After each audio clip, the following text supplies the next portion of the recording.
এই যে আপনারা সিলেট অঞ্চলের মানুষ, কিভাবে ইসলাম এদিকে এসেছে কতজন জানে? আমরা যার কবরকে কেন্দ্র করে বিভিন্ন উৎসব করছি, তিনি এই জায়গায় এসেছিলেন 360 জন মানুষ নিয়ে, মাত্র 360 জন মানুষ নিয়ে। তৎকালীন সময় এখানে একজন জালেম শাসক ছিলেন, তার নাম হচ্ছে গৌর গোবিন্দ। নাম শুনেছেন? তার সময় মুসলিমদের উপর প্রচন্ড নির্যাতন হতো। এক ব্যক্তির সন্তান জন্ম হওয়ার ঘটনায় সে গরু জবাই করে মানুষকে খাওয়াতে চেয়েছিল, এতে করে তার সন্তানকে তার চোখের সামনেই জবাই করে মেরে ফেলা হয়েছে। এগুলো ইতিহাসে লেখা আছে, আমরা পড়েছি, আল্লাহ ভালো জানেন, আমরা এগুলো হিস্ট্রির মধ্যে পড়েছি। তো তিনি সোনারগাঁ চলে যান। সোনারগাঁ গিয়ে তৎকালীন বাংলার শাসককে তিনি বিচার দেন। তিনি কিছু ফোর্স পাঠান, সাথে পাঠিয়ে দেন এই ইয়েমেন থেকে আগত এই যে শাহজালাল রাহিমাহুল্লাহ এবং তার 360 জন। প্রথমে ছিল 210 জন। রাস্তায় আস্তে আস্তে আস্তে আস্তে দাওয়াতি কাজ করতে করতে করতে করতে আরও বেশ কিছু অনুসারী তার হন, তার হাতে বায়াত গ্রহণ করেন এবং 360 জনের একটা বাহিনী তিনি গঠন করেন। শুধু আধ্যাত্মিকত্বেই তিনি আল্লাহর মারেফতওয়ালা মানুষ ছিলেন এমন নয়, বরং চলতি পথে মানুষকে দাওয়াতও দিয়েছেন। এক পর্যায়ে রাজা গৌর গোবিন্দের বিরুদ্ধে সশস্ত্র যুদ্ধও করেছেন। আপনারা কি মনে করেন এই অঞ্চলে ইসলাম কিভাবে এসেছে? খালি দাওয়াতের মাধ্যমে? আমি এখন যা দিচ্ছি এটা দাওয়াত, আমি যা দিচ্ছি এটা দাওয়াত।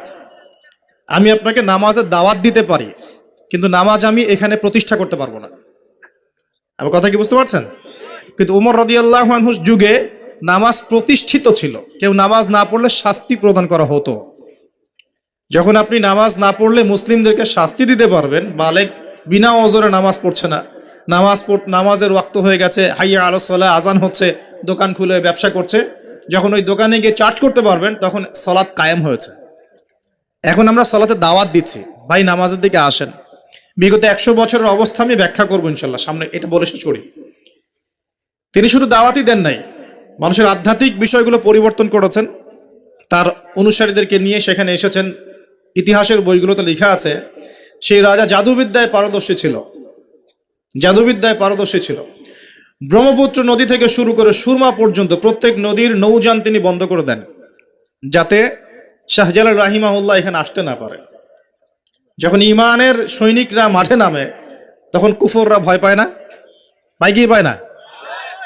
তো তারাও ভীত ছিল তখন, কারণ যখন আপনি জুলুম করবেন কারো উপরে না, তখন অটোমেটিকলি আপনার মনের মধ্যে একটা ভয় কাজ করবে। যখন আপনি কারো প্রতি জুলুম করবেন অটোমেটিকলি মনের মধ্যে একটা ভয় কাজ করবে আপনার। যখন আপনি শিরক করবেন মনের মধ্যে ভয় কাজ করবে। যখন আপনি নবীর সুন্নতের খেলাফ চলবেন, ইসলামের এগেইনস্টে শত্রুতা করবেন, মনের কোথায় জানি একটা অজান্তে একটা ভয় কাজ করবে, না জানি আল্লাহ কবে আমাকে ধরেন, হবে না?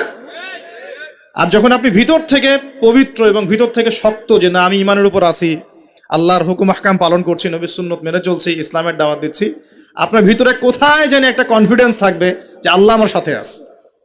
আর কেউ থাক না থাক, আল্লাহ আমার সাথে আছে। দুনিয়াতে না হোক, আল্লাহ পরকালে আমার সাথে আছে। দুনিয়া আখিরাত উভয় জাহানেই আল্লাহ পাক সাথে থাকবেন ইনশাআল্লাহ। তো জাদুবিদ্যা কাজ করলো না। বলা হয়, এটা সত্য মিথ্যা আমরা জানি না, বলা হয় যে নৌযান ছাড়াই আল্লাহ পাকের কুদরতে, আল্লাহ পাক তার কুদরত কিন্তু তার বান্দার মধ্যে প্রকাশ করতে পারেন যাকে ইচ্ছা। তিনি নদী পার হয়েছেন, তার সৈন্যদেরকে নিয়ে পার হয়েছেন, এটা বলা হয়ে থাকে। আল্লাহ ভালো জানেন, আমরা সত্য মিথ্যা বলতে পারবো না। এরপরে এখানে সর্বশেষ যেটা পদক্ষেপ নেওয়া হয়েছিল, লোহা দিয়ে জাদু করা হয়েছে, শিল দিয়ে জাদু করা হয়েছে। এই শিলের জাদু কে ভাঙতে পারবে, এই কথা শাহজালাল রাহিমাহুল্লাহ তার অনুসারীদেরকে বলছিলেন যে তোমাদের মধ্যে যে ব্যক্তি ফজরের নামাজ কোনোদিন কাজা করো নাই, সে উঠে আজান দিলে ইনশাআল্লাহ আল্লাহ পাক এই জাদু ভ্রষ্ট করবেন। সম্ভবত নাসির উদ্দিন নামক একজন ব্যক্তি, বুরহানুদ্দিন, শুকরিয়া স্যার, বুরহানুদ্দিন নামক একজন ব্যক্তি, তিনি দাঁড়িয়ে বলেন যে আমি কোনোদিন ফজরের নামাজ কাজা করি নাই। চিন্তা করতে পারেন, উম্মার বিজয় কাদের হাতে হয়েছে? বেনামাজিদের হাতে, আমাদের মতো বেনামাজিদের হাতে। আমরা যারা পর্দা করি না আমাদের হাতে, আমরা যারা সুদ খাই আমাদের হাতে, আমরা যারা ব্যভিচার করছি, পরকিয়া করছি, জেনা করছি, মাদক খাচ্ছি, এই তরুণ সমাজ, আমাদের হাতে কি উম্মার বিজয় হবে? কি মনে হয় আপনাদের? একদিনও ফজরের নামাজ কাজা হয়নি, সেই ব্যক্তি উঠে আজান দিয়েছেন, সুবহানাল্লাহ। আর শাহজালাল রাহিমাহুল্লাহ তখন বলেছিলেন যে শিল হট, মানে এটা ভেঙে যাওয়ার জন্য।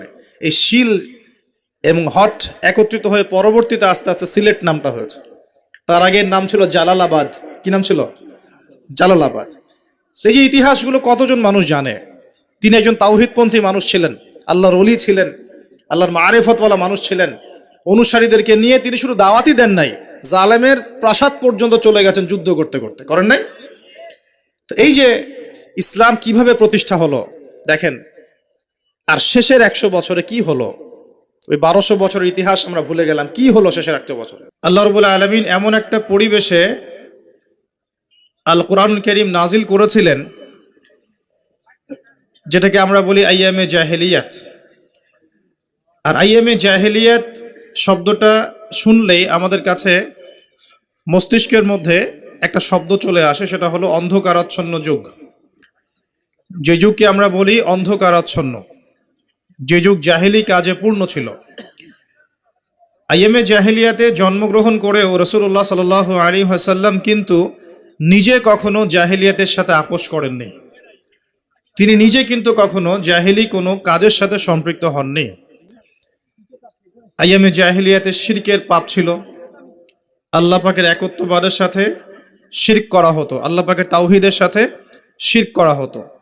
মানুষ মূর্তি পূজা করত, কেউ তারকা পূজা করত, কেউ প্রকৃতি পূজা করত, কেউ মৃত মানুষের কাছে চাইতো, আবার কেউ বা আল্লাহর অস্তিত্বে অস্বীকার করত। এরকম একটা শিরকি পরিবেশ ছিল আইয়ামে জাহেলিয়াত। অর্থনৈতিকভাবে আইয়ামে জাহেলিয়াতের মধ্যে রিবা বা সুদ ছিল।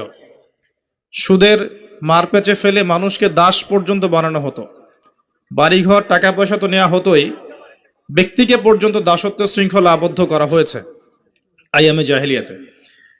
আইয়ামে জাহেলিয়াতে মাদক ছিল, ব্যাপক মাদকের সয়লাভ ছিল আইয়ামে জাহেলিয়াতের মধ্যে। সেখানে নারী জাতির অবমাননা ছিল, নারী জাতির মান সম্মান খুব একটা দেয়া হতো না। এমনকি কন্যা সন্তানকেও জীবিত দাফন করা হয়েছে, এটা আপনারা জানেন। আর আইয়ামে জাহিলিয়াতের আরেকটা সমস্যা ছিল গোত্রীয় হানাহানি। সামান্য বিষয় নিয়েই বিভিন্ন দলে উপদলে গোত্রে রক্তক্ষয়ী দীর্ঘস্থায়ী সংঘাত চলত। এগুলোই ছিল আইয়ামে জাহিলিয়াতের মূল বিষয়। তো এরকম একটা জাহিলি পরিবেশকে রাসূলুল্লাহ সাল্লাল্লাহু আলাইহি ওয়াসাল্লাম মাত্র 23 বছরের মধ্যে পরিবর্তন করে একটা আলোকিত সমাজে প্রতিষ্ঠা করেছেন কিনা? করেছেন কিনা? 23 বছর পর যখন মক্কা বিজয় হয়েছে, তখন মক্কায় কি কোনো শিরক ছিল? কোনো মূর্তি পূজা ছিল? আল্লাহ পাকের তাওহীদের সাথে কোনো শিরকের আপোষ মানুষ করত? 23 বছর পরের মক্কায় কি সুদের মতো অর্থনৈতিক অভিশাপ ছিল? ছিল? সেখানে কোনো জেনা বা ব্যভিচার, মাদকদ্রব্যের প্রচলন বা নারী জাতির অবমাননা, নারীর সম্মানহানি, ইফটিজিং, ধর্ষণ এগুলো ছিল? গোত্রীয় হানাহানি কি বাকি ছিল, নাকি সবাই ভাই ভাই হয়ে গিয়েছিল? 23 বছর সময় লেগেছে নবী সাল্লাল্লাহু আলাইহি ওয়াসাল্লামের এই সমাজটা পরিবর্তন করতে। প্রশ্ন হচ্ছে, কিসের ভিত্তিতে নবী সাল্লাল্লাহু আলাইহি ওয়াসাল্লাম আইয়ামে জাহেলিয়াতকে পরিবর্তন করলেন? উত্তর, আল্লাহ পাকের ওহী অর্থাৎ কোরআন এবং হাদিসের ভিত্তিতে। একটা সমাজকে যদি পরিবর্তন করতে চান, শেকড় থেকে এর সমস্যাগুলো সমাধান করতে চাই আমরা, তাহলে আমাদের মস্তিষ্ক প্রসূত যুক্তি, বিজ্ঞান, দর্শন যথেষ্ট নয়। আল্লাহ পাকের পক্ষ থেকে অভ্রান্ত সত্যের একটা উৎস লাগবে, এমন একটা উৎস লাগবে যেটা আল্লাহ পাকের পক্ষ থেকে এসেছে, যেখানে মানুষের জীবনের প্রতিটা সেক্টরের হেদায়েত, সমস্যার সমাধান মৌজুদ আছে। তো এমন সেক্টর কোনটা? আল্লাহ পাকের ওহী নয় কি? আল্লাহ রাব্বুল আলামিন সর্বশেষ ওহী নাজিল করেছেন আল কোরআনুল কারীম, এবং তার ব্যাখ্যায় নাজিল করেছেন নবী সাল্লাল্লাহু আলাইহি ওয়াসাল্লামের সুন্নত। এই কোরআন এবং সুন্নতকে কেন্দ্র করে নবী সাল্লাল্লাহু আলাইহি ওয়াসাল্লাম সাহাবীদেরকে নিয়ে মাত্র 23 বছরের মধ্যে জাহেলি যুগের সমস্ত অজ্ঞতাকে দূর করে একটা আলোকিত সমাজ প্রতিষ্ঠা করেছিলেন কি করেন নাই? আরো প্রশ্ন হচ্ছে, সেই প্রতিষ্ঠার পরে কি খুলাফায়ে রাশেদার যুগে সেই সোনালী সমাজ কি নষ্ট হয়ে গিয়েছিল, নাকি চলমান ছিল? আবু বকর সিদ্দিক রাদিয়াল্লাহু আনহুর যুগের মধ্যে কি আবার জাহিলিয়াত এসেছিল, না সেই আলোকিত সমাজ আলোকিতই ছিল? কোনটা? উমর রাদিয়াল্লাহু আনহুর সেই 10 বছর শাসন। আমরা জানি উমর রাদিয়াল্লাহু আনহুর শাসন মানে বিশ্বের সর্বশ্রেষ্ঠ অর্থনৈতিক এবং রাজনৈতিক শাসন। তো উমর রাদিয়াল্লাহু আনহুর সেই শাসনে কি মানুষ আবার দুর্নীতিগ্রস্ত হয়ে গিয়েছিল? সমাজের মধ্যে কি আবার সেই শিরিক, সুদ, মাদক, নারীর অবমাননা, হানাহানি, কাটাকাটি এগুলো চলেছিল না।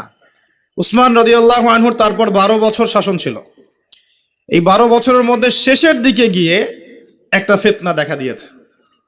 সেটা হলো উসমান রাদিয়াল্লাহু আনহু কুরআনুল কারীমটাকে সংকলনের যে সিলসিলা, এই সিলসিলায় তিনি আঞ্চলিক ভাষার কোরআনের কপিগুলোকে নষ্ট করে দিয়ে অরিজিনাল কোরআনের যে কপি, যেটা আমরা পড়ি এখন কোরাইশি কোরআন, এই কোরআনটাকে তিনি সংকলন করেছেন রাষ্ট্রীয়ভাবে। তো কিছু মানুষ তার বিরুদ্ধে বিদ্রোহ করে বসেছিল যে উসমান কোরআন পরিবর্তন করেছে, নাউজুবিল্লাহ, এই ঠুনকো যুক্তি দিয়ে। এবং এর ফলশ্রুতিতে উসমান রাদিয়াল্লাহু আনহুকে নির্মমভাবে মুসলিমদের হাতেই নিহত হতে হয়েছে, বলেন নাউজুবিল্লাহ। এই শুরু হলো ফিতনার দরজা। তারপর এই ফিতনার দরজাকে কেন্দ্র করে আলী রাদিয়াল্লাহু আনহুর খেলাফতে সিফিনের যুদ্ধ হয়ে গেছে মুয়াবিয়া রাদিয়াল্লাহু আনহু এবং আলী রাদিয়াল্লাহু আনহুর মধ্যে। এরপর আস্তে আস্তে ক্ষমতা এসেছে উমাইয়ারা। উমাইয়াদের শাসন চলেছে প্রায় 92 বছর, 132 হিজরি পর্যন্ত। এরপর ক্ষমতা এসেছে জাব নদীর যুদ্ধের মধ্য দিয়ে আব্বাসীয়রা।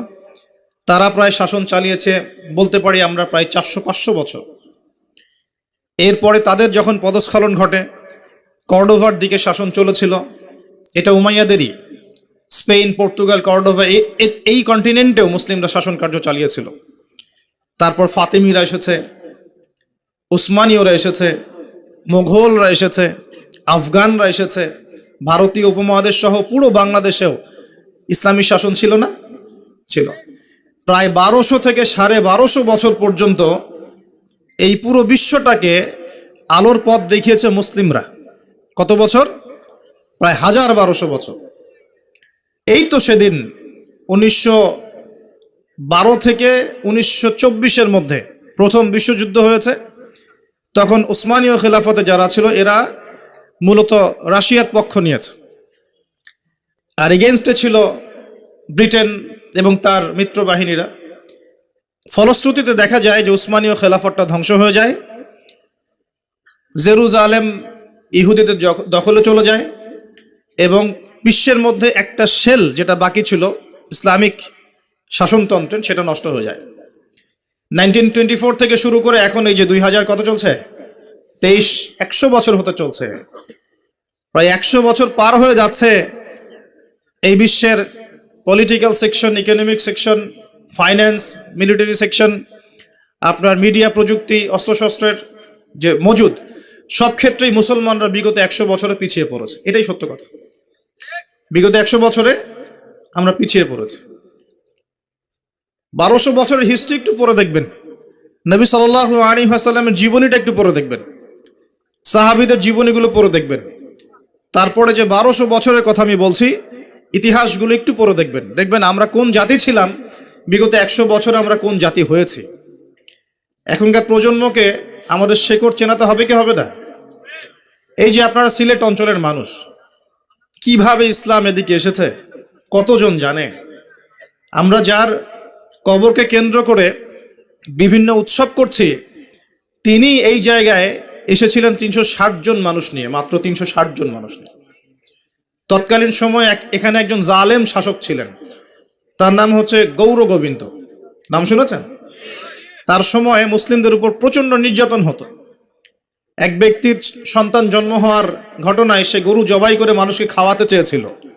এতে করে তার সন্তানকে তার চোখের সামনেই জবাই করে মেরে ফেলা হয়েছে। এগুলো ইতিহাসে লেখা আছে, আমরা পড়েছি, আল্লাহ ভালো জানেন, আমরা এগুলো হিস্ট্রির মধ্যে পড়েছি। তো তিনি সোনারগাঁ চলে যান। সোনারগাঁ গিয়ে তৎকালীন বাংলার শাসককে তিনি বিচার দেন। তিনি কিছু ফোর্স পাঠান, সাথে পাঠিয়ে দেন এই ইয়েমেন থেকে আগত এই যে শাহজালাল রাহিমাহুল্লাহ এবং তার 360 জন। প্রথমে ছিল 210 জন। রাস্তায় আসতে আসতে আসতে আসতে দাওয়াতি কাজ করতে করতে করতে করতে আরও বেশ কিছু অনুসারী তার হন, তার হাতে বায়াত গ্রহণ করেন এবং 360 জনের একটা বাহিনী তিনি গঠন করেন। শুধু আধ্যাত্মিকত্বেই তিনি আল্লাহর মারেফতওয়ালা মানুষ ছিলেন এমন নয়, বরং চলতি পথে মানুষকে দাওয়াতও দিয়েছেন। এক পর্যায়ে রাজা গৌর গোবিন্দের বিরুদ্ধে সশস্ত্র যুদ্ধও করেছেন। আপনারা কি মনে করেন এই অঞ্চলে ইসলাম কিভাবে এসেছে? খালি দাওয়াতের মাধ্যমে? আমি এখন যা দিচ্ছি এটা দাওয়াত, আমি যা দিচ্ছি এটা দাওয়াত। আমি আপনাকে নামাজের দাওয়াত দিতে পারি, কিন্তু নামাজ আমি এখানে প্রতিষ্ঠা করতে পারবো না। আমার কথা কি বুঝতে পারছেন? কিন্তু উমর রাদিয়াল্লাহু আনহুর যুগে নামাজ প্রতিষ্ঠিত ছিল, কেউ নামাজ না পড়লে শাস্তি প্রদান করা হতো। যখন আপনি নামাজ না পড়লে মুসলিমদেরকে শাস্তি দিতে পারবেন, বালেগ বিনা ওজরে নামাজ পড়ছে না, নামাজের ওয়াক্ত হয়ে গেছে, হাইয়া আলাস সালাহ, আজান হচ্ছে, দোকান খুলে ব্যবসা করছে, যখন ওই দোকানে গিয়ে চার্জ করতে পারবেন তখন সালাত কায়েম হয়েছে। এখন আমরা সালাতে দাওয়াত দিচ্ছি, ভাই নামাজের দিকে আসেন। বিগত 100 বছরের অবস্থা আমি ব্যাখ্যা করবো ইনশাল্লাহ সামনে, এটা বলে শেষ করি। তিনি শুধু দাওয়াতই দেন নাই, মানুষের আধ্যাত্মিক বিষয়গুলো পরিবর্তন করেছেন, তার অনুসারীদেরকে নিয়ে সেখানে এসেছেন। ইতিহাসের বইগুলোতে লেখা আছে সেই রাজা জাদুবিদ্যায় পারদর্শী ছিল, জাদুবিদ্যায় পারদর্শী ছিল। ব্রহ্মপুত্র নদী থেকে শুরু করে সুরমা পর্যন্ত প্রত্যেক নদীর নৌযান তিনি বন্ধ করে দেন, যাতে শাহজালাল রাহিমাহুল্লাহ এখানে আসতে না পারে। যখন ইমানের সৈনিকরা মাঠে নামে তখন কুফররা ভয় পায় না? পায় কি পায় না? তো তারাও ভীত ছিল তখন, কারণ যখন আপনি জুলুম করবেন কারো উপরে না, তখন অটোমেটিকলি আপনার মনের মধ্যে একটা ভয় কাজ করবে। যখন আপনি কারো প্রতি জুলুম করবেন অটোমেটিকলি মনের মধ্যে একটা ভয় কাজ করবে আপনার। যখন আপনি শিরক করবেন মনের মধ্যে ভয় কাজ করবে। যখন আপনি নবীর সুন্নতের খেলাফ চলবেন, ইসলামের এগেইনস্টে শত্রুতা করবেন, মনের কোথায় জানি একটা অজান্তে একটা ভয় কাজ করবে, না জানি আল্লাহ কবে আমাকে ধরেন, হবে না? আর যখন আপনি ভিতর থেকে পবিত্র এবং ভিতর থেকে শক্ত, যে না আমি ইমানের উপর আছি, আল্লাহর হুকুম আহকাম পালন করছি, নবীর সুন্নত মেনে চলছি, ইসলামের দাওয়াত দিচ্ছি, আপনার ভিতরে কোথায় জানি একটা কনফিডেন্স থাকবে যে আল্লাহ আমার সাথে আছে। আর কেউ থাক না থাক, আল্লাহ আমার সাথে আছে। দুনিয়াতে না হোক, আল্লাহ পরকালে আমার সাথে আছে। দুনিয়া আখিরাত উভয় জাহানেই আল্লাহ পাক সাথে থাকবেন ইনশাআল্লাহ। তো জাদুবিদ্যা কাজ করলো না। বলা হয়, এটা সত্য মিথ্যা আমরা জানি না, বলা হয় যে নৌযান ছাড়াই আল্লাহ পাকের কুদরতে, আল্লাহ পাক তার কুদরত কিন্তু তার বান্দার মধ্যে প্রকাশ করতে পারেন যাকে ইচ্ছা। তিনি নদী পার হয়েছেন, তার সৈন্যদেরকে নিয়ে পার হয়েছেন, এটা বলা হয়ে থাকে।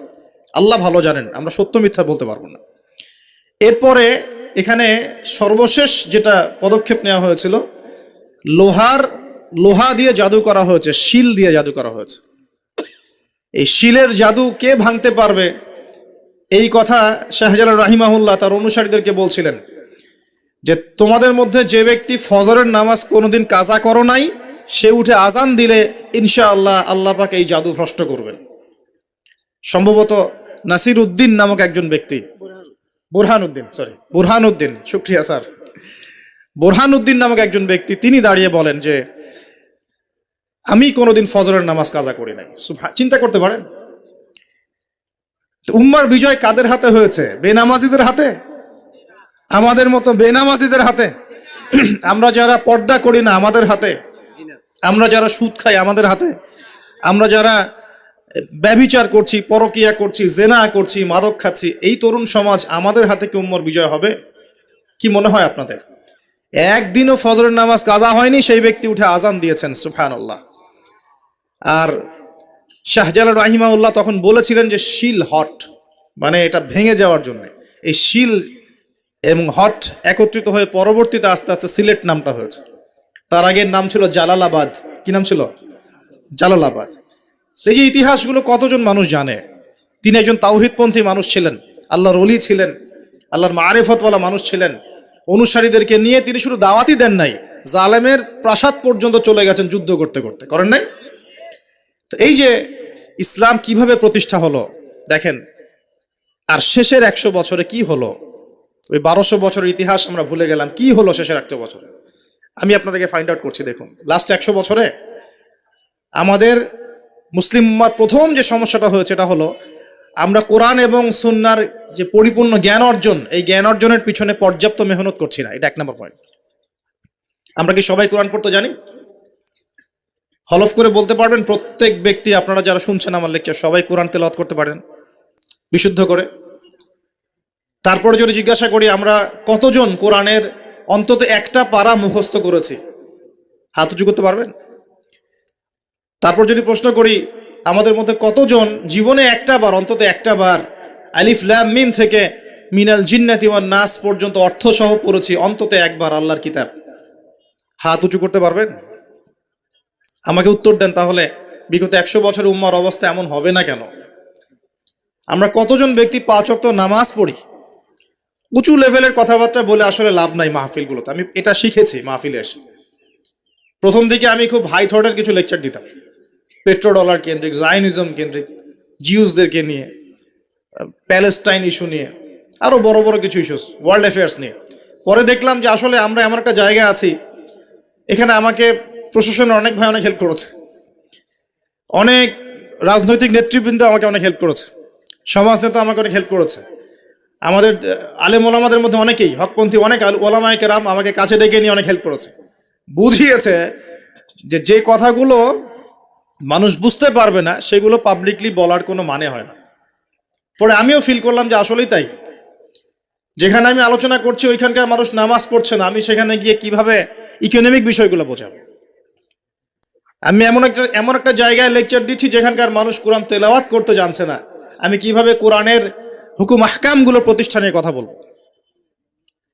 আমরা এমন একটা জায়গায় বসে আছি যে আমরা সবাই নবীর সুন্নত অনুযায়ী দাঁড়িয়েও রাখছি না। এটা তো একটা সুন্নত আমল, জীবনের প্রত্যেক ক্ষেত্রে সুন্নতের কথাই বলছি না, নিজের দেহের কথাই বলছি, সেখানেও আমরা পিছিয়ে পড়ছি। তাহলে আমি উঁচু লেভেলের কথাবার্তা কিভাবেই বলতে পারি? তখন নিজেকে আরো গুটিয়ে নিলাম, নিয়ে আবার প্রাথমিক অবস্থা থেকে আলোচনা করা শুরু করলাম। সলাৎ কেন্দ্রিক, পড়াশোনা কেন্দ্রিক, জাকাত কেন্দ্রিক, সাওম কেন্দ্রিক, শিরক, তাওহীদ, আকীদা, ঈমান, সুন্নত, এগুলো কেন্দ্রিক। এই মাহফিলের সিজনে আমি এগুলোই বলেছি, এর বাইরে কিছু বলিই নি এখন, কারণ মনে করছি যে এগুলো বলার মতো পরিবেশ নাই। আমাদের সবার আগে দরকার জ্ঞানের বিপ্লব। সর্বপ্রথম যেটা প্রয়োজন এই উম্মার, সেটা হলো জ্ঞানের বিপ্লব। প্রত্যেক ব্যক্তিকে আল কোরআন তেলাওয়াত করা শিখতে হবে আগে। ওয়াদা করেন, রাজি আছেন কিনা? প্রত্যেক ব্যক্তিকে আল কোরআনুল কারীম বিশুদ্ধ করে তেলাওয়াত করা শিখতে হবে আগে, ইনশাআল্লাহ। ইনশাআল্লাহ যদি আমি আগামী বছর আসি, আমি 5টা কাজ আপনাদেরকে দিয়ে যাচ্ছি। আগামী বছর এসে আমি 5টা কাজ আগে নিব, তারপর আলোচনা হবে। 1 নাম্বার, সবাইকে বিশুদ্ধ কোরআন তেলাওয়াত করা শিখতে হবে, 1 নাম্বার। 2 নাম্বার, অন্তত একবার আলিফ লাম মিম থেকে মিনাল জিন্নাতি ওয়ান নাস পর্যন্ত এই 30 পারা কোরআন অর্থ সহ অন্তত একটা বার পড়ে দেখতে হবে 1 বছরে। পারবেন? আমি হিসেব করে দেখেছি, যদি প্রত্যেক দিন আপনি 20টা করে আয়াত তেলাওয়াত করতে পারেন এবং 20টা আয়াতের অর্থ পড়তে পারেন, আপনি 1 বছরে আল কোরআন শুরু থেকে শেষ পর্যন্ত অর্থ সহ পড়তে পারবেন ইনশাআল্লাহ। দৈনিক 20টা আয়াত পড়া খুব কঠিন। প্রত্যেক ফরজ নামাজের পরে যদি 4টা করে আয়াত পড়েন, তাও 16টা আয়াত হয়, 20টা আয়াত হয়, সরি। 5 ওয়াক্ত ফরজ সালাতের পরে যদি আমরা 4টা করে আয়াত তেলাওয়াত করি, যে কোনো 4টা আয়াত একদম শুরু থেকে নিয়ে 4টা করে আয়াত পড়ি এবং অর্থগুলো পড়ি, 5 ওয়াক্ত নামাজ শেষে আমরা 20টা আয়াত তেলাওয়াত করে ফেলবো। খুব কঠিন। 2 নাম্বার কাজ। 3 নাম্বার হচ্ছে আমাদের প্রিয় নবী মুহাম্মদুর রাসূলুল্লাহ সাল্লাল্লাহু আলাইহি ওয়াসাল্লামের জীবনী গ্রন্থ অন্তত একটা বার 1 বছরে পড়ে দেখতে হবে। পারা যাবে ইনশাআল্লাহ? একটা বইয়ের নাম বলে দেব, আর রাহিকুল মাখতুম। কি নাম? আর রাহিকুল মাখতুম। যদি বই কিনতে না পারেন, সামর্থ্য না থাকে, আমাকে বলেন, কিনে দেব ইনশাআল্লাহ। প্রয়োজনে আমরাই কিনে দিব, তাও পড়েন। আর রাহিকুল মাখতুম এই বইটা হচ্ছে 1182টা বইয়ের মধ্যে প্রথম পুরস্কার প্রাপ্ত বই। লেখক হচ্ছেন আল্লামা সফিউর রহমান মুবারকপুরি রাহিমাহুল্লাহ। অন্তত এই বইটা পড়তে পারবো না? নবীর জীবনী জানার কোনো প্রয়োজন নাই ভাই। শোনেন, আমি যদি এখনই জিজ্ঞাসা করি আপনাদেরকে, বাংলাদেশ ন্যাশনাল ক্রিকেট টিমের টেস্ট অধিনায়কের নাম কি বলেন? মাশাআল্লাহ। বলেন টি-20 ক্যাপ্টেনের নাম কি? তাই টি-20 ক্যাপ্টেন কে?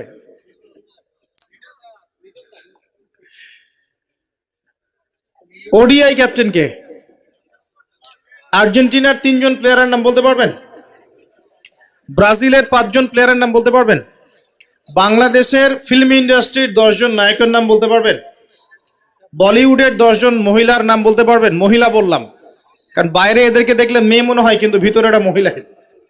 আপনার কাছে মনে হয় যে মেয়ে, আসলে কিন্তু এরা মহিলা। উপরে যেটা আছে এটা মেকআপ, ঠিক আছে?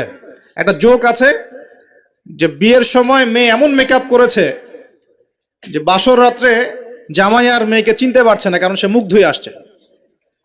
সে মনে করছে যে কাকে বিয়ে করলাম। তো এখানে সব প্রসঙ্গ এসেই গেছে, একটা কথা বলেই দেই, যারা বিবাহ করেন নাই এখনো, দিনদার মেয়ে ছাড়া বিয়ে করতে যায় না। যে মেয়ের মধ্যে দিনদারিতা আছে, নামাজ কালাম ঠিক মতো পড়ে, পর্দা ঠিক মতো করে, ইসলামের প্রতি মহব্বত আছে, ঠিক আছে, এই ধরনের মেয়েকে বিয়ে করেন, ইনশাল্লাহ সুখী হবেন। যদি অন্য কিছু সার্চ করেন, হ্যাঁ দিনদারিতা থাকার পরে যদি আপনার মধ্যে সৌন্দর্য থাকে, বংশ ভালো হয়, অর্থ সম্পদ থাকে, আলহামদুলিল্লাহ, কোনো সমস্যা নেই, কিন্তু দিনদারিতা টপ প্রায়োরিটি পাবে। তো যে প্রসঙ্গে কথাটা বললাম, আমাদের তরুণ প্রজন্মকে যদি আপনি এই প্রশ্নগুলো করেন, তারা কিন্তু উত্তর দিতে পারে। কিন্তু এখন যদি আমি জিজ্ঞাসা করি যে জান্নাতের সুসংবাদ পেয়েছেন এই দুনিয়ার 10 জন সাহাবী, জীবদ্দশাতেই বেঁচে থাকতেই জান্নাতের সার্টিফিকেট পেয়ে গেছেন, এমন 10 জন সাহাবীর নাম বলুন। পারবেন কি কেউ? কজন পারবেন? আমি যদি বলি 4 খলিফার জন্ম মৃত্যু বলেন, পারবেন কি? আপনি হানাফি মাযহাব অনুসরণ করেন না? ইমাম আবু হানিফা রাহিমাহুল্লাহর আসল নাম কি বলেন দেখি? কতজন পারলেন? দেখলেন? তার জন্ম কত হিজরি, মৃত্যু কত হিজরি বলতে পারবেন? 80 হিজরি জন্ম, মৃত্যু 150। একজন বলতে পেরেছেন। দেখেন, বেসিক ইমান ভঙ্গের কারণ কয়টা জানেন? ইমান ভঙ্গের 10টা কারণ আছে, কে বলতে পারবে? আচ্ছা, ইমান কঠিন হলো, অজু ভঙ্গের কারণ কয়টা, কে বলতে পারবে? ফরজ গোসলের নিয়ম কানুন। তো বেসিক কিছু প্রশ্নের উত্তর কিন্তু আমরা বলতে পারি না। আল কোরআনে আল্লাহ পাক কতজন নবী রাসূলের কথা বলেছেন? কতজন? 25 জন। কোরআনে কতগুলো সূরা আছে? আল কোরআনে আয়াত সংখ্যা কত? একদম ভুল, 6236। তো শুনুন, এই যে বেসিক প্রশ্ন, কমন জিনিসগুলো যারা আমরা জানি না, অথচ আমরা মাশাআল্লাহ বলিউড, হলিউড, খেলাধুলার জগৎ সব একাকার করে ফেলেছি। বলেন, এই তরুণ প্রজন্মকে দিয়ে কি ইসলামের বিজয় হবে কিনা? কি মনে হয় আপনাদের? বিগত 100 বছরে আমরা কি করেছি, এই জায়গাটা একটু দেখেন। প্রথমত, আমরা দিনের বেসিক যে পড়াশোনার জ্ঞান অর্জন, এই জ্ঞান অর্জন থেকে আমরা মোটামুটি পিছিয়ে যাচ্ছি। আমরা মনে করছি যে এগুলো আলেম ওলামাদেরই কাজ, দায়ীদের, বক্তাদের, তাদেরই কাজ দিনকে নিয়ে ফিকির করা, আমাদের কোনো দায়িত্ব নাই। এটা কি ঠিক হবে? এই দিন কি আমাদের সবার না? বাংলাদেশ একটা রাষ্ট্র, বাংলাদেশ রাষ্ট্রটা কি শুধু পলিটিশিয়ানদের দ্বারাই টিকে থাকে? এখানে সাধারণ জনগণ আছে, পুলিশ প্রশাসন আছে, যুবক যুবতী আছে, শিশুরা আছে, বিভিন্ন অর্থনৈতিক সেক্টরে মানুষ আছে, ফাইন্যান্সের ক্ষেত্রে মানুষ আছে, মিলস, ইন্ডাস্ট্রিজ, ফ্যাক্টরিজ আছে, অনেক কিছু আছে। সব কিছু মিলেই কি একটা জাতি না? এখন যদি মনে একটা অংশের মানুষ দায়িত্ব ছেড়ে দেয়, শুধু প্রশাসন বলে যে আমরা দায়িত্ব পালন করব না, আপনারা বোঝেন, তাহলে এই পুরো দেশের সিস্টেমটা কলাপস করবে না? শুধু ব্যাংকিং সিস্টেমের মানুষরা যদি বলে আমরা আর ব্যাংক ট্যাঙ্ক চালাবো না, আপনারা চালান, যা করেন করেন, এই দেশের ইকোনমিক সেকশনটা কলাপস করবে না? যদি ব্যবসায়ীরা বলে আমরা কোনো ব্যবসা করবো না, শুধু এই যে এক্সপোর্ট ইম্পোর্ট অথবা এই যে ট্রানজাকশন, মানে বাস ট্রাক যেটা আমরা বলি, শ্রমিক, মোটর শ্রমিক, তারাই যদি বলে আমরা আর গাড়ি ঘোড়া চালাবো না, জনগণ ভোগান্তিতে পড়বে না? একটা রাষ্ট্র বলেন, সমাজ বলেন, উম্মাহ বলেন, টিকে থাকে সবার প্রচেষ্টার উপরে। সবাই যখন যার যার জায়গা থেকে তার দায়িত্ব পালন করে, তখন সে রাষ্ট্রের বিজয় কেউ ঠেকাতে পারে? কেউ পারবে না ইনশাআল্লাহ। একই জিনিস উম্মার ক্ষেত্রেও। আমরা যদি মনে করি যে আমরা এটা আলেম ওলামাদেরই কাজ, হ্যাঁ, হাফেজে কোরআন তারাই কোরআন চর্চা করবে, যিনি মুফতি মুহাদ্দিস তারাই ইসলাম নিয়ে পড়ে থাকবে, আমরা কিছু জানি না, তাহলে সমস্যা। আমাদের বেসিক জ্ঞান সবাইকে অর্জন করা উচিত। রাসূল সাল্লাল্লাহু আলাইহি ওয়াসাল্লাম বলছেন, তালাবুল ইলমি ফরিদা আলা কুল্লি মুসলিম, প্রত্যেক মুসলমানের উপরে দিনের জ্ঞান অর্জন করাটা ফরজ করা হয়েছে। আমরা কি পড়াশোনা করবো ইনশাআল্লাহ? একটু বেসিক পড়াশোনা করবেন, কোরআন পড়াটা শিখুন, অন্তত পক্ষে নবী সাল্লাল্লাহু আলাইহি ওয়াসাল্লামের 40টা হাদিস মুখস্থ করেন, বেসিক কিতাবগুলো পড়েন, যেমন রিয়াদুস সালেহিন, বুলুগুল মারাম, মিশকাতুল মাসাবি, হাদিস আরবাঈন, ফয়জুল কালাম, বেসিক বইগুলো একটু পড়ার চেষ্টা করেন, নবী সিরাতগুলো পড়েন, ইসলামের ইতিহাসগুলো পড়েন, আকিদার বইগুলো পড়েন। এরপরে আপনি কোনো মাসআলায় ঠেকে গেলে ইমাম সাহেব আছেন, আলেম আছেন, মুহাদ্দিস আছেন, মুফতিরা আছেন, তাদেরকে জিজ্ঞাসা করবেন এবং তাদের সাথে পরামর্শ না করে দিন পালন করবেন না, অবশ্যই পরামর্শ করবেন। আল্লাহ পাক তৌফিক এনায়েত করুন। কাজ দিয়ে যাচ্ছি, কোরআন তেলাওয়াত শিখতে হবে, নবীর জীবনে একবার পড়তে হবে, একবার টপ টু বটম কোরআনের অর্থ পড়বেন। আরেকটা কাজ দিব, সেটা হলো নবী সাল্লাল্লাহু আলাইহি ওয়াসাল্লামের 40 হাদিস কমপক্ষে মুখস্থ করতে হবে। পারা যাবে ইনশাল্লাহ? 1 বছর সময় থাকলো, পারবেন তো ইনশাল্লাহ? উম্মাহ পিছিয়ে পড়ার কারণ প্রথমত জ্ঞান থেকে পিছিয়ে পড়া। শুধু এই জ্ঞান নয়, আমরা কিন্তু অনেক ক্ষেত্রে বিশ্বে যে জ্ঞানগুলো মানে প্রয়োজন হচ্ছে, যেমন আইসিটি, আপনার medical science, engineering, philosophy, economics, geopolitics, যে বিশ্বকে ডিল করতে যে জ্ঞানগুলো দরকার, এই জ্ঞানগুলো অর্জনের ক্ষেত্রেও কিন্তু আমরা অনেকে পিছিয়ে পড়ছি না? পড়ছি কি না? একজন ইমাম সাহেব কেন জানবেন না যে ওয়ার্ল্ডে কি হচ্ছে? কেন জানবেন না? জানা উচিত কিনা? একজন মুফতি সাহেব কেন বুঝবেন না যে বিশ্বের অর্থনীতি কিভাবে চলছে? কেন বুঝবেন না? বুঝতে হবে কিনা? না হলে বিশ্বকে আমি ডিল করবো কিভাবে? অতএব এই জেনারেল সেকশনের পড়াশোনা এটাও ফেলে দেওয়া যাবে না। আপনি কথা বুঝতে পারছেন? জেনারেল সেকশনের পড়াশোনাটাকেও ফেলে দেওয়া যাবে না, বরং এই পড়াশোনাটাকে ইসলামের সাথে কম্বাইন্ড করে আপনাকে আগামীতে চলতে হবে। পারা যাবে ইনশাল্লাহ? আল্লাহ পাক তৌফিক দেখ। অনেকে ভাই দেখি নামাজ শুরু করেছেন, এখন মাদ্রাসায় ভর্তি হতে যাচ্ছেন, এদিকে আপনি অনার্স পড়া শুরু করেছেন, হ্যাঁ মাস্টার্স দিচ্ছেন, বলছেন এখন আর অনার্স মাস্টার্স ভালো লাগে না, আমি সব বাদ দিয়ে মাদ্রাসায় ভর্তি হব। সবাই কি মাদ্রাসায় পড়তে পারবে? সম্ভব? আপনি যে সাবজেক্টে পড়ছেন ওই সাবজেক্টে পড়াটা শেষ করেন, শেষ করে ওই জ্ঞানটাকে আপনি ইসলামের কল্যাণে কাজে লাগানোর চেষ্টা করেন। আমরা যদি চাই যে আমাদের দুনিয়ার সাফল্য আসুক, পরকালে মুক্তি পাই, তো যেখান থেকে পিছিয়ে পড়েছি ওই জায়গাগুলো পূরণ করতে হবে। 1 নাম্বার পিছিয়ে পড়েছি আমরা জ্ঞান অর্জনের চর্চা থেকে। আমি রিকোয়েস্ট করব প্রত্যেক মুসলমান ভাই যেন দিনের অন্তত বেসিক পড়াশোনাগুলো করেন, জ্ঞান অর্জন করেন। আল্লাহ পাক তৌফিক এনায়েত করুন, আমিন। সবচেয়ে বেশি প্রয়োজন আমাদের জ্ঞানের বিপ্লব, এবং এই জ্ঞান চর্চার মধ্য দিয়ে ইনশাআল্লাহ আমরা সমাজ পরিবর্তন করবো ইনশাআল্লাহ তাআলা। দেখুন, আইয়ামে জাহিলিয়াতের সেই 23 বছর পরিবর্তন হয়েছে কোরআন এবং সুন্নাহর জ্ঞানের মাধ্যমে। কিন্তু নবী সাল্লাল্লাহু আলাইহি ওয়াসাল্লাম এই কোরআন সুন্নাহর জ্ঞানকে সাহাবীদের মধ্যে ছড়িয়ে দিয়েছেন, এবং তারা সেই জ্ঞানের আলোকে তাদের ব্যক্তি জীবন পরিবর্তন করেছেন, তাদের পরিবার পরিবর্তন করেছেন, তাদের আকীদা বিশ্বাস পরিবর্তন করেছেন। দুনিয়ার যে বস্তুবাদিতা, এখান থেকে পরকালের চেতনা জাগ্রত হয়েছে। আল্লাহ পাকের আদেশের সামনে আত্মসমর্পণের চেতনা নিয়েছেন। এক পর্যায়ে তারা কিন্তু দিনের জন্য সংগ্রাম করেছেন, কষ্ট স্বীকার করেছেন। প্রয়োজনে তারা কিন্তু মক্কা থেকে হিজরত করে মদিনাতেও চলে গেছেন। মানে তারা সবকিছুই করেছেন, কিন্তু শুরুটা হয়েছিল কি দিয়ে? জ্ঞানের চর্চার মধ্য দিয়ে। তাহলে আমাদের প্রথম কি দরকার ভাই?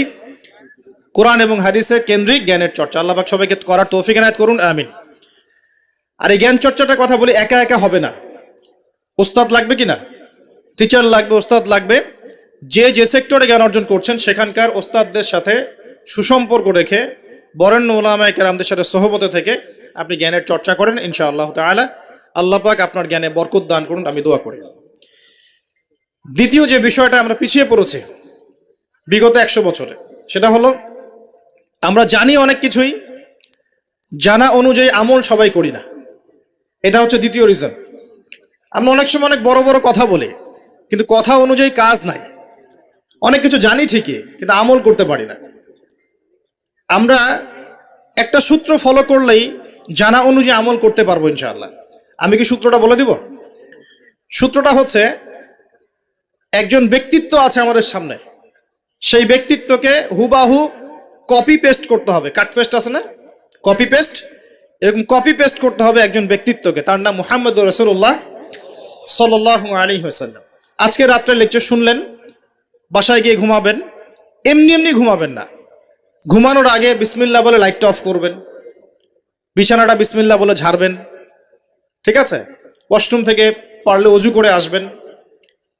মশারি দিচ্ছেন, লাইটস অফ করছেন, পাত্র যেগুলো আছে সেগুলো একটু ঢেকে রাখবেন বিসমিল্লাহ বলে, দরজা লাগাবেন বিসমিল্লাহ বলে। এরপর 3 বার পড়বেন সূরা ইখলাস একবার, সূরা ফালাক একবার, সূরা নাস একবার, পরে হাত একত্রিত করে ফু দিয়ে গা মাসাহ করবেন। এই কাজটা 3 বার করবেন। একবার আয়াতুল কুরসি পড়বেন, সূরা বাকারার 255 নম্বর আয়াত, আল্লাহু লা ইলাহা ইল্লা হুয়াল হাইয়ুল কাইয়ুম, এটা শেষ পর্যন্ত। এরপর সূরা বাকারার শেষের 3টা আয়াত পড়বেন, লিল্লাহি মা ফিস সামাওয়াতি, এখান থেকে ফানসুরনা আলাল কওমিল কাফিরিন পর্যন্ত। তারপর ডান কাতে পাশ ফিরবেন, বলবেন আল্লাহুম্মা বিইসমিকা আমুতু ওয়া আহইয়া, হাত নিবেন, হাতে গুনতে থাকবেন সুবহানাল্লাহ সুবহানাল্লাহ সুবহানাল্লাহ 33 বার, আলহামদুলিল্লাহ আলহামদুলিল্লাহ আলহামদুলিল্লাহ 33 বার, আল্লাহু আকবার আল্লাহু আকবার আল্লাহু আকবার 34 বার, ঘুমিয়ে যাবেন। এখন যদি আপনি 6 ঘন্টা ঘুমান, আপনি নবী সাল্লাল্লাহু আলাইহি ওয়াসাল্লামের সুন্নত অনুযায়ী ঘুমিয়েছেন, প্রত্যেক ঘন্টা ঘুমানোর জন্য আল্লাহ আপনাকে নেকি দিবেন ইনশাআল্লাহ। এমনি ঘুমালে নেকি হতো না, রেস্ট নেওয়া হতো। আমি একজন ব্যক্তিত্বের কথা বলছি, যার প্রতিটা কাজ অনুসরণ করলে ইনশাআল্লাহ জানা অনুযায়ী আমলটা হয়ে যাবে, আল্লাহর কাছে আমরা মাকবুল হব ইনশাআল্লাহ, পারা যাবে ইনশাআল্লাহ। ঘুম থেকে উঠলেন, এমনি এমনি উঠে চলে যাবেন না, উঠেন, বসেন, বসে ঘুমের ভাব দূর করেন, দূর করে বলবেন আলহামদুলিল্লাহিল্লাযী আহইয়ানা বা'দা মা আমাতানা ওয়া ইলাইহিন নুশুর। এবার বাথরুমে যান, বাথরুমে গিয়েই বাথরুমে ঢুকে গান গাওয়া শুরু করবেন না, বাথরুমে ঢুকেই বাম পা দিয়ে ঢুকবেন, ঢোকার সময় বলবেন বিসমিল্লাহ আল্লাহুম্মা ইন্নী আউযু বিকা মিনাল খুবসি ওয়াল খাবাইস। বাথরুমে কিন্তু জিন শয়তান থাকে, বাথরুমে কি থাকে? বিজ্ঞান এটা প্রমাণ করতে পারে নাই, এগুলো নাসা বিশ্বাস করবে না, কিন্তু আল্লাহর রাসূল যেহেতু বলেছেন আমরা বিশ্বাস করব। বিজ্ঞান কি সব আবিষ্কার করতে পেরেছে? বিজ্ঞান কি সব আবিষ্কার করতে পেরেছে? বিজ্ঞানের আবিষ্কার কত পার্সেন্ট? এই মহাবিশ্বের 1%ও না, মহাবিশ্বের 1%ও না। আমাদের দেহের মধ্যেই যে রুহটা আছে, এই রুহটার কি কোনো ব্যাখ্যা করতে পারা গেছে? রুহটা কেমন, কঠিন না তরল না বায়বীয়, ব্যাখ্যা করা গেছে? ইয়াসআলুনাকা আনির রূহ কুলির রূহু মিন আমরি রাব্বি ওয়া মা উতীতুম মিনাল ইলমি ইল্লা কলিলা। আল্লাহ পাক বলছেন, হে নবী, তারা তোমাকে রূহ সম্পর্কে জিজ্ঞাসা করে, আত্মা সম্পর্কে জিজ্ঞাসা করে, তুমি বলে দাও এটা তোমার রবের আদেশ মাত্র, রবের আদেশে এসেছে, আদেশেই চলে যাবে, আর এ বিষয়ে তোমাদেরকে বেশি জ্ঞান দেয়া হয় নাই। তাহলে এই জ্ঞান কি দেয়া হয়েছে আমাদেরকে? জ্ঞান দেয়া হয় না। আর জ্ঞান কি আমরা নিজেরাই প্রডিউস করি না আল্লাহ পাক জ্ঞান দেন? কোনটা? আল্লাহ পাক কি বলছেন?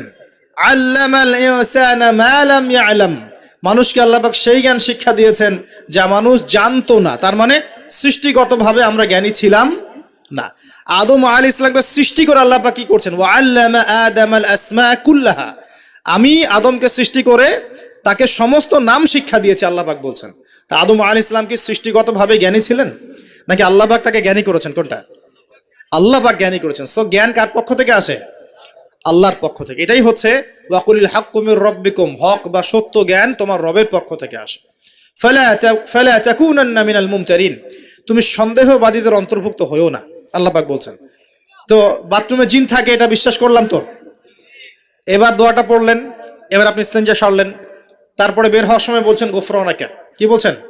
গুফরান। আরেকটা দোয়া আছে, আলহামদুলিল্লাহিল্লাযী আযহাবা আনিল আযান ওয়া আফানি গুফরানাকা। ওযু করবেন, অজুর আগে বলবেন বিসমিল্লাহ। অজু করার সময় খুব বেশি পানি অপচয় করবেন না, কারণ অপচয়ে সবচেয়ে পটু জাতি এখন মুসলিমরা। অপচয়ে সবচেয়ে পটু জাতি মুসলিমরা।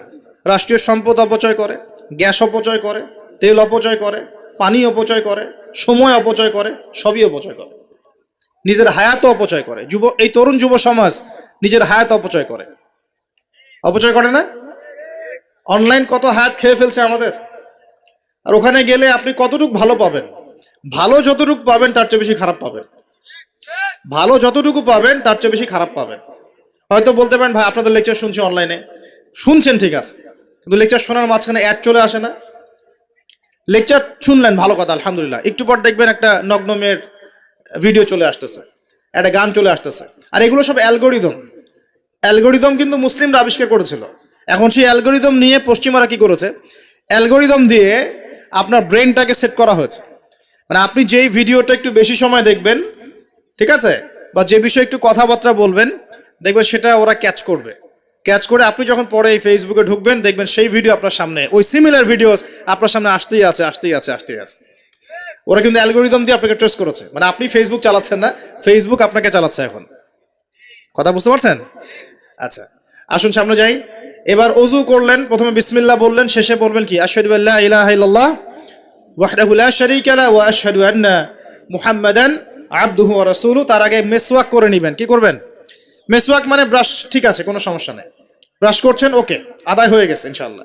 মুখ পরিষ্কার করা, দুর্গন্ধ দূর করা। এই যে অজু করলেন সুন্দর করে নবী সাল্লাল্লাহু আলাইহি ওয়াসাল্লামের মতো, আল্লাহর নবী বলছেন যে ওই ব্যক্তির জন্য জান্নাতের 8টা দরজা খুলে যাবে ইনশাআল্লাহ। জান্নাতের 8টা দরজা ওই ব্যক্তির জন্য খুলে যাবে ইনশাআল্লাহ তাআলা। এবার আপনি কাপড় পরছেন, এমনি এমনি পড়লে নাকি নাই, পড়ার সময় ডান দিক থেকে পড়ছেন এবং বলছেন আলহামদুলিল্লাহিল্লাযী কাসানি হাযা ওয়া রাযাকানিহি মিন গায়রি হাওলিন মিন্নি ওয়ালা কুওয়া। আপনি কাপড় পরলেও নাকি পাচ্ছেন আলহামদুলিল্লাহ। আয়না দেখছেন, ফ্রেশ হচ্ছেন, চুল আঁচড়াচ্ছেন, আপনি ডান দিক থেকে স্টার্ট করেন। এবং এখানে বলে রাখি যে বর্তমান যে চুলের কাটিংগুলো চলছে, এইসব কাটিং চলবে না। এই ডানে বামে কোনো চুল নাই আর মাঝখানে চুল দিয়ে কি বলবো এটা, হ্যাঁ কুজা বলে আরবি দিয়ে মনে হয় সম্ভবত, এইসব কাট চলবে না। যদি একদম ছোট করতে চান তাহলে সামন পিছন সমান হবে, আর্মি ছাট, একদম একদম সামন পিছন সমান।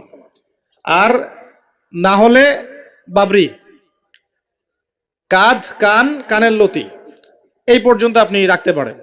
যার নাই তার তো প্রশ্নই নাই, যার নাই তার তো আর বলে লাভ নাই। যার আছে, নবীজি বলেছেন সাল্লাল্লাহু আলাইহি ওয়াসাল্লাম, যার চুল আছে সে যেন চুলের যত্ন নেয়। কে বলেছেন?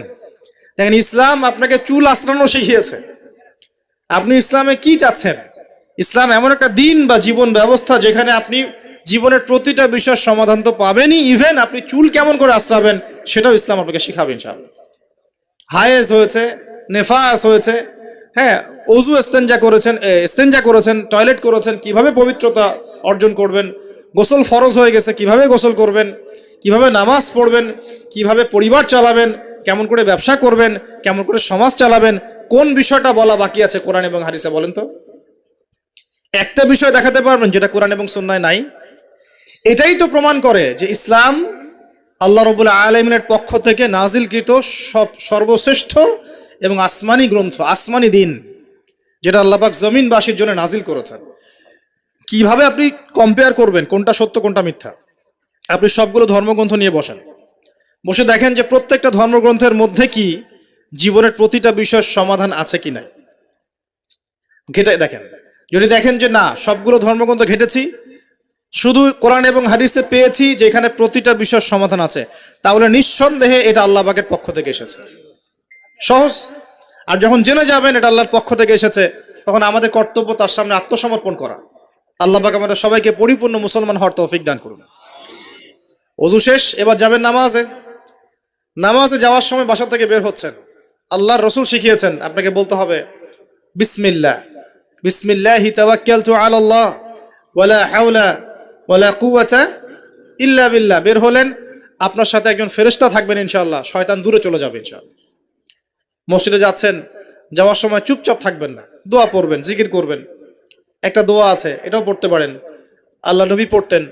তিনি বলতেন আল্লাহুম্মা ইজআল ফি কলবি নূরা, হে আল্লাহ আমার কলবে নূর দাও, ওয়া ফি লিসানি নূরা, আমার লিসান বা জিহবায় জবানে তুমি নূর দাও, ওয়া ফি সামঈ নূরা, আমার শ্রবণ ইন্দ্রিয়তে নূর দাও, আলো দাও, ঠিক আছে?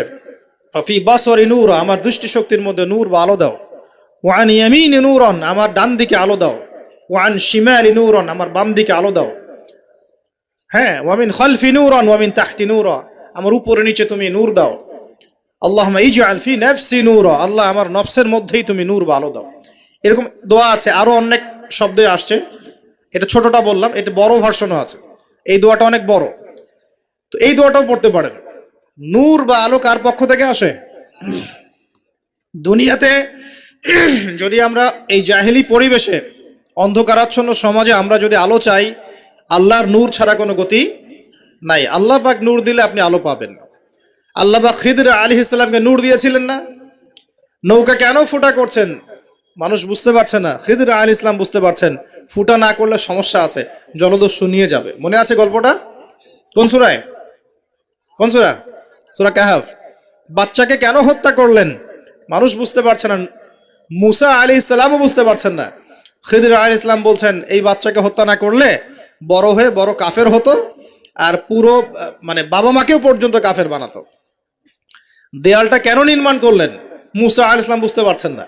খিদর আলাইহিস সালাম বলছেন এই দেয়াল নির্মাণ না করলে এর নিচে এতিম 2 বাচ্চা রেখে যাওয়া বাবা মার সম্পত্তি ছিল, মানুষরা নিয়ে চলে যেত, এই কারণে করেছে। তো যা সবাই বুঝবে না, যা সবাই দেখবে না, যা সবাই উপলব্ধি করতে পারবে না, আপনি যদি সেটা দেখতে চান, শুনতে চান, উপলব্ধি করতে চান, তাহলে আল্লাহর নূর লাগবে। কি লাগবে? আর আল্লাহ পাকের নূর এমনি এমনি আসবে না। আগে ফরজিয়াতের উপর আমল করতে হবে, নফল আমল বাড়াতে হবে, সুন্নতের উপর পাবন থাকতে হবে, মনের মধ্যে রোগ দূর করতে হবে। মনে অহংকার রাখলে নূর আসবে না, মনে হিংসা বিদ্বেষ রাখলে নূর আসবে না, সারাদিন গীবত তহমত সমালোচনা গালিগালাজ করলে নূর আসবে না, হারাম খেলে নূর আসবে না। এক কথায় তাসকিয়া বা আত্মশুদ্ধি অর্জন না করতে পারলে নূর আসবে না। আর আল্লাহর নূরওয়ালা মানুষদের কাছে গেলে ইনশাআল্লাহ নূর আসবে। এরকম মানুষ তো খুঁজে পাওয়া এখন মুশকিল, মুশকিল না? আমরা মোটামুটি সবাই দিন দিন কেমন জানি বস্তুবাদী হয়ে যাচ্ছে। বস্তুবাদী মানে দুনিয়ার ফিকিরটা বেশি, দুনিয়া ঠিক রেখে তারপর পরকাল করতে চাই, তাই না ভাই?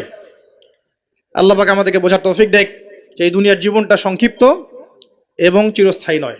আমাদের প্রতিটা কাজ পরকালীন স্বার্থে করা উচিত। আল্লাহ পাক বোঝার তৌফিক দান করুন। নামাজ পড়তে যাবেন, এবার নামাজের মধ্যে চেষ্টা করবেন আজান এবং একামত এর মাঝখানে বেশি বেশি দোয়া করার জন্য। নবীজি বলেছেন আজান একামতের মাঝখানে দোয়াগুলো আল্লাহ পাক ফেরত দেন না। আজান একামতের মাঝখানে যে কোনো দোয়া করবেন ইনশাআল্লাহ আল্লাহ পাক কবুল করবেন, যদি আপনার রিজিকটা হালাল হয়। আল্লাহ পাক তৌফিক দান করুন, আমিন।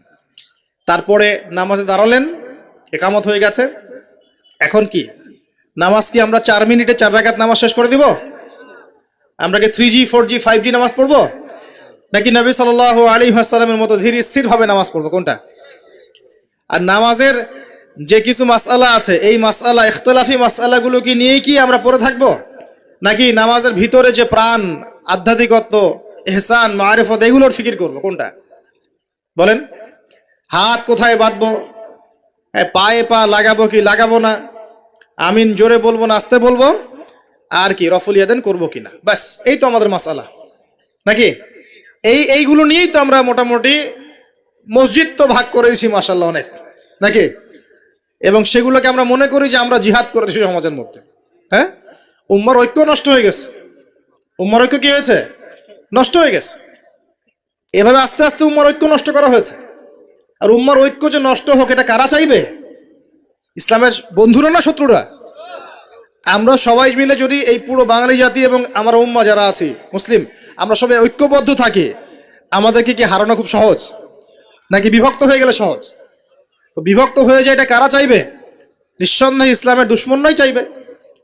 তো আমরা বিভক্ত হয়ে যাচ্ছি কারণে অকারণে। তো দেখুন নামাজের মূল জিনিসটা কি? আল্লাহকে পাওয়া। নামাজে দাঁড়িয়েছি, নামাজে কতটুকু মনোযোগ থাকে, কি পড়ি বুঝি কিনা, সূরা ফাতিহার অর্থ বুঝি কিনা, সেজদায় আল্লাহকে পাই কিনা, আমি দোয়া করলে আমার চোখ দিয়ে পানি ঝরে কিনা, তেলাওয়াত বুঝি কিনা, রুকু ধীরস্থির ভাবে করি কিনা, সেজদা ধীরস্থির ভাবে করি কিনা, নামাজে কি আমি চুরি করি, এগুলো খেয়াল রাখতে হবে। স্থিরতা থাকবে। অনেকে দেখি নামাজে রুকু করেন, রুকু থেকে মাথা না তুলেই তাবাস করে সেজদায় চলে যান, করেন কিনা? এটা নামাজ চুরি করা।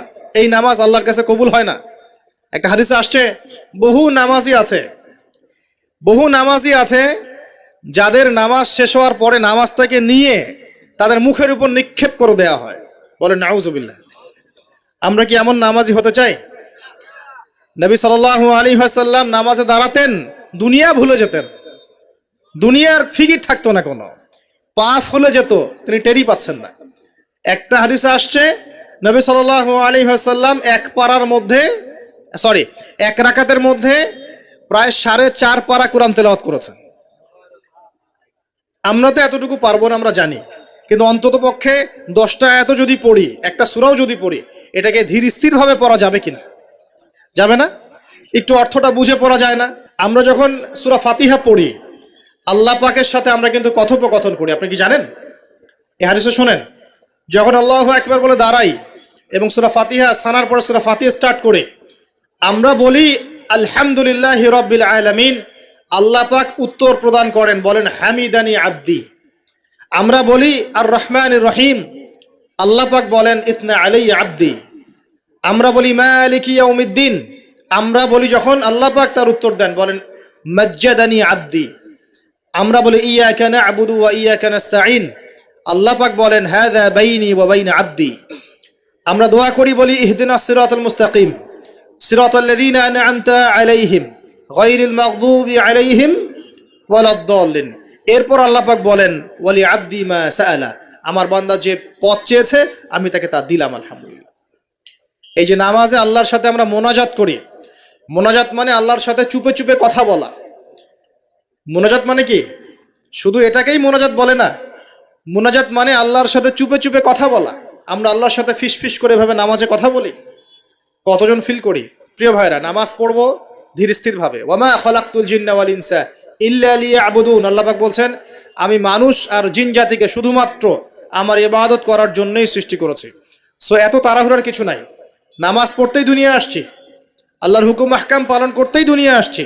একটু হোক না, দোকানটা 5টা মিনিট পরেই না হয় খুললেন, ঠিক আছে, ক্ষেত খামারে 5টা মিনিট পরেই না হয় গেলেন, কি এমন হয়ে যাবে? ফরজ নামাজটা অন্তত পক্ষে ধীর স্থির ভাবে পড়েন, বাসায় গিয়ে আপনি সুন্নত পড়তে পারেন, কোনো সমস্যা নেই। নফল নামাজ আপনি ইচ্ছা মতো পড়েন, আল্লাহ পাক তৌফিক দান করুন। নামাজ শেষ হয়ে আমরা কি উঠে চলে আসব, নাকি একটু সুন্নত আছে?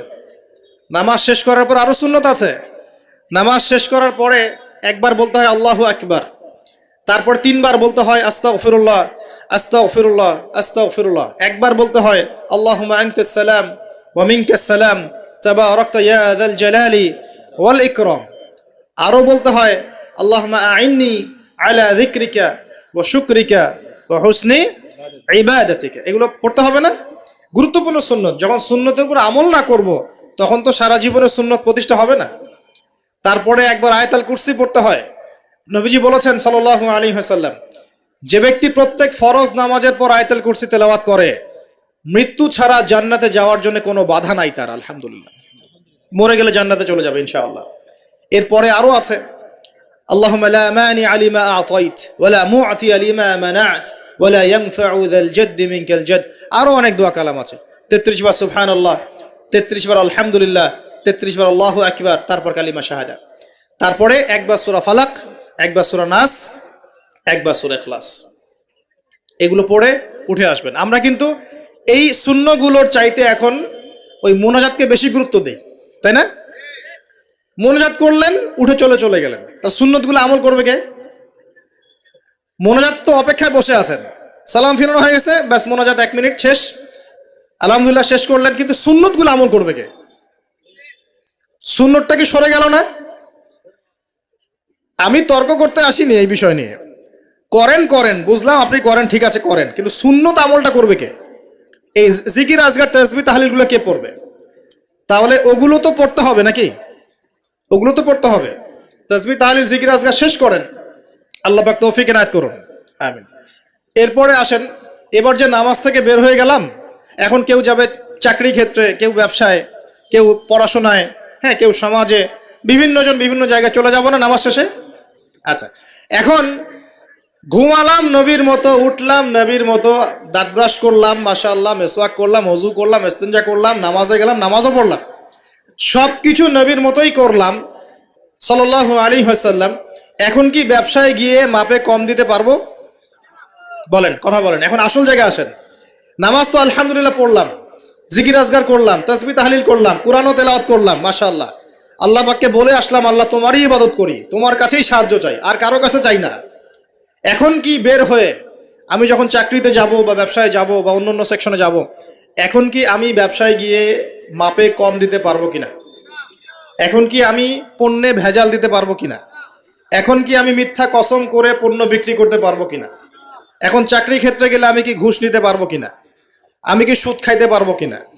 আমি কি বাজারে কৃত্রিম সিন্ডিকেট তৈরি করতে পারবো কিনা? বাজারে একটা রেট চলছে, আমরা পলিসি করে দামটাকে মজুত করে বাড়াই দিলাম, মানুষকে একটা ভোগান্তিতে ফেললাম, পারবো কিনা? এখানে গিয়ে আমানতের খেয়ানত করতে পারবো কিনা? দায়িত্ব অবহেলা করতে পারবো কিনা? এখানে গিয়ে আমি দুনিয়ার সামান্য স্বার্থে পরকাল বিসর্জন দিতে পারবো কিনা? পারবো? যদি পারি, তাহলে আমরা শুধু নামাজে মুসলিম হয়েছি, জীবনের সব ক্ষেত্রে এখনো মুসলিম হতে পারি নাই। আর যদি আমরা জীবনের সব ক্ষেত্রে মুসলমান হতে পারি, তাহলে ইসলামের বিজয় আসবে ইনশাআল্লাহ। আমার কথা কি বোঝা যাচ্ছে না কঠিন হচ্ছে? এখন পরিবারে আসলাম, তো পরিবারটা ইসলামী আদর্শে করবো না? আমার বাচ্চা কাচ্চা ইসলাম শিখবে না? আমাদের বাসার মেয়েরা মায়েরা পর্দা করবে না? আমার বাসায় তালিম থাকবে না? নাকি অপসংস্কৃতি থাকবে? নামাজ পড়ে এসেই রিমোটটা নিয়ে বসে যাব এই বেহায়া সিরিয়াল দেখার জন্যে? নাকি মোবাইল ফোনে ঢুকে যাব পর্নোগ্রাফি দেখার জন্যে? নামাজ পড়ে বের হয়ে কি সিগারেট ধরাবো? বন্ধুদের পাল্লায় বসে মাদকের আসরে বসবো? নাকি মেয়ের পিছনে ঘুরবো? নামাজ তো পড়লাম, এখন কি হবে?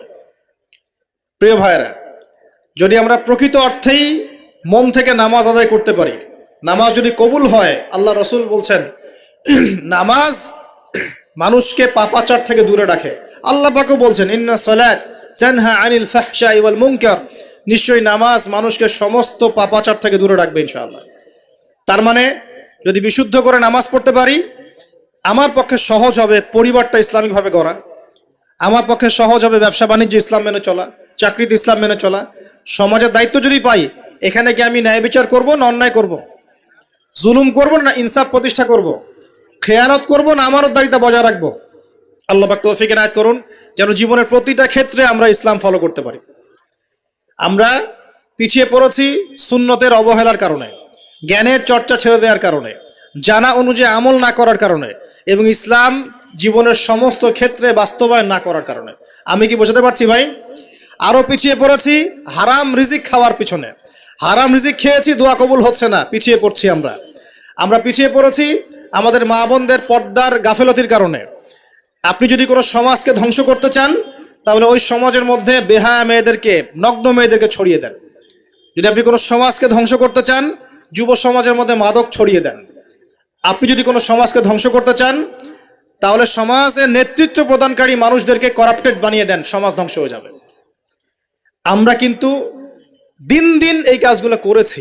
আমাদের যুব সমাজের মধ্যে মাদক ছড়িয়ে গেছে না? মেয়েদের মধ্যে বেপরদামি ছড়িয়ে গেছে না? এই তো কয়দিন আগে দেখলেন না, ফ্রি মিক্সিং নিয়ে যে এতদিন ধরে কথা বলে আসছি, দেখলেন না টিচার কি করলো মেয়েদের সাথে? আপনি মেয়েকে পড়াতে যাচ্ছেন, পড়াচ্ছেন একজন পুরুষ টিচারকে দিয়ে। 10টা মেয়ে পড়ছে একটা ব্যাচে প্রাইভেট করে, একটা পুরুষ টিচার পড়াচ্ছে। 2 দিন পর ঘটনা ঘটে যাচ্ছে, হচ্ছে না? আমরা এই ফ্রি মিক্সিং মানে নারী পুরুষের অবাধ মেলামেশার ফলে সমাজটা ধ্বংস করে ফেলছি। মেয়েদের একটা ফাংশন আছে, মেয়েদের ফাংশন মেয়েদের ক্ষেত্রে, ছেলেদের ফাংশন ছেলেদের ক্ষেত্রে। একে যখন আপনি মিশ্রিত করে দিবেন, এরকম দুর্ঘটনা ঘটবে, প্রতিনিয়তই ঘটবে, কেউ ঠেকাতে পারবে না। নসিহত করে কি হবে? কারণ নসিহত করে তো সব হচ্ছে না। যাদের হাতে এই ক্ষমতাগুলো আছে, তারা যদি সমাজের মধ্যে ফ্রি মিক্সিংটাকে রোধ করতে পারেন, সমাজের মধ্যে ইনশাল্লাহ দেখবেন একটা সাম্য আসবে, ব্যালেন্স আসবে, এবং ছেলে মেয়েদের মধ্যে এই অবাধ মেলামেশা কমে যাবে ইনশাআল্লাহ। অবাধ মেলামেশার ফলে জেনা বেড়েছে, ধর্ষণ বেড়েছে, পরকীয়া বেড়েছে, আর অনেক কিছু হয়েছে। একটা বাচ্চা মেয়ে পর্যন্ত এখন সেফ হচ্ছে না, বাচ্চা মেয়েকে পর্যন্ত মানুষ ধর্ষণ করে দিচ্ছে না? আমরা আমাদের ছেলে মেয়েদের জন্য কোন পরিবেশ সমাজ রেখে যাচ্ছি ভাবতে হবে তো। আল্লাহ পাক আমাদেরকে বোঝার তৌফিক দান করুন। আমাদের মা বোনদেরকে পর্দায় রাখতে হবে। প্রিয় ভাইয়েরা, এটার থেকে গাফেলতির কারণে আমরা পিছিয়ে পড়েছি। আরো পড়েছি ওই যে বললাম দায়িত্বহীনতা, মানে আমরা মনে করি দিনের দায়িত্ব শুধু আলেম ওলামাদের। এই দায়িত্বহীনতার কারণে আমরা সবাই দিনের ক্ষেত্রে আস্তে আস্তে আস্তে অনেকটা পিছিয়ে আসছি। আরো আছে কারণ হচ্ছে ইসলামের ভিতরে, ইসলামের লেবাসে পোশাকে অনেক মুনাফিক ঘোরাফেরা করছে, এরাও ইসলামকে পিছিয়ে দিচ্ছে। ইসলামের প্রকাশ্য শত্রু যারা সারা বিশ্ব থেকে মুসলিমদের নাম নিশান মিটিয়ে ফেলতে চায়, এরা বিভিন্ন এজেন্ডা মুসলিম সমাজে বাস্তবায়ন করছে। এই সমাজের এই এজেন্ডাগুলোর কারণেও মুসলমানরা আজকে পিছিয়ে পড়ছে। আরো কারণ আছে, অর্থনৈতিকভাবে ইসলামিক ভিত্তি আমাদের স্ট্রং হচ্ছে না, আমাদের সুদের সাথে আপোষ করতে হচ্ছে, এই কারণে আমরা পিছিয়ে পড়ছি। আরো ব্যাপার আছে, একটা জাতি উন্নত হয় কিভাবে? ওই যে কিম জং উনকে দেখেন, চিনেন? কিম জং উনকে চিনেন? কোথাকার প্রেসিডেন্ট? তার দেশের মানুষ খাবার খেতে পারে না, আর সে মিসাইল বানায় বসে বসে। আর আমেরিকা পশ্চিমা থেকে ভয় দেখায় না? দেখেছেন? ওই উত্তর কোরিয়া হামলা চালাতে হলে 100 বার চিন্তা করতে হবে পশ্চিমাদেরকে। হ্যাঁ, কারণ সে 8-10টা মুসলিম কান্ট্রির মতো না, যাদের কাছে এরকম কোনো অস্ত্র নাই। কথা বুঝতে পারছেন? ওকে অত সহজে কিন্তু কেউ আক্রমণ করবে না। তারপরেও আবার চায়নার সাথে ওর বন্ধুত্ব আছে, রাশিয়ার সাথে ওর বন্ধুত্ব আছে, ঠিক আছে? এর একটা অ্যালায়েন্স, এটাকে জিও পলিটিক্যাল ভাষায় ওদের অ্যালায়েন্স বলে। তো ওরা শক্তিশালী হলো কিভাবে? শুধুমাত্র ফাইন্যান্স দিয়ে না, এখানে পলিটিক্যাল ভিত্তি শক্ত, অস্ত্র শস্ত্র তাদের আছে। এখন বহির্বিশ্বের শত্রুরা ওদের দিকে চোখ তুলতে পারছে না, এত সহজ না।